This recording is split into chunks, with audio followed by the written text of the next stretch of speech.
بھارتی ریاست تامل ناڈو میں نومولود بچوں کی شرح اموات میں واضح کمی دیکھی گئی ہے، جس کی وجہ وہاں حاملہ ماؤں کے لیے مہیا کی جانے والی صحت کی سہولیات ہیں۔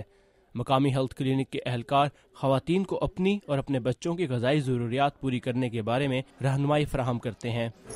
میں یہاں ہر ہفتے چیک اپ کے لیے آتی ہوں اور مجھے یہ ادویات اور غذائی سپلیمنٹ بھی مہیا کرتے ہیں اور مجھے سبزیاں، انڈے اور صحت بخش غذا کے استعمال کے بارے میں بتاتے ہیں۔ یہاں واشنگٹن میں ہونے والی اس کانفرنس کا موضوع بھی خواتین اور نومولود بچوں میں غذائی کمی تھا۔ بہت سے رضاکار اور کارکن اسی مقصد کو لے کر ایک تحریک شروع کرنا چاہتے ہیں، جس سے ان کے مطابق ہر سال 10 لاکھ بچوں کی جانیں بچائی جا سکتی ہیں۔ اسما لطیف بریڈ آف دی ورلڈ نامی تنظیم کے ساتھ کام کر رہی ہیں، جو دنیا میں خوراک کی کمی کے مسئلے پر کام کر رہی ہے۔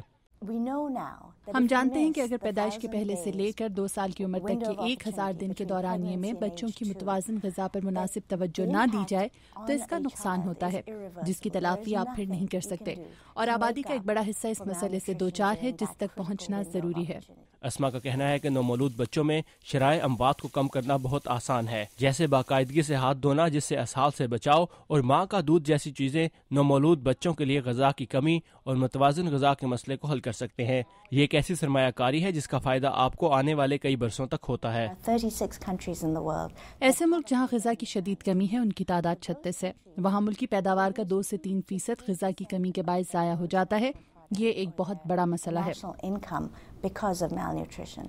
امریکی سیکرٹری خارجہ ہلری کلنٹن نے اقوام متحدہ کے ساتھ 1000 دن نامی ایک معاہدہ کیا ہے، جس کا مقصد بچوں میں غذائی کمی کے مسئلے پر قابو پانا ہے۔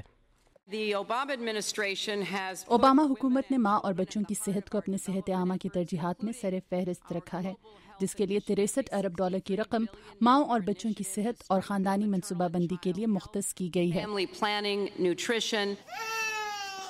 ماہرین کا کہنا ہے کہ ایسے ممالک جہاں خوراک کی شدید کمی ہے، انہیں اس مسئلے پر توجہ دینے کے لیے آگے آنا ہوگا اور عطیہ دینے والے دولت مند ملکوں کو اس مقصد کے لیے برابر مدد فراہم کرنی ہوگی۔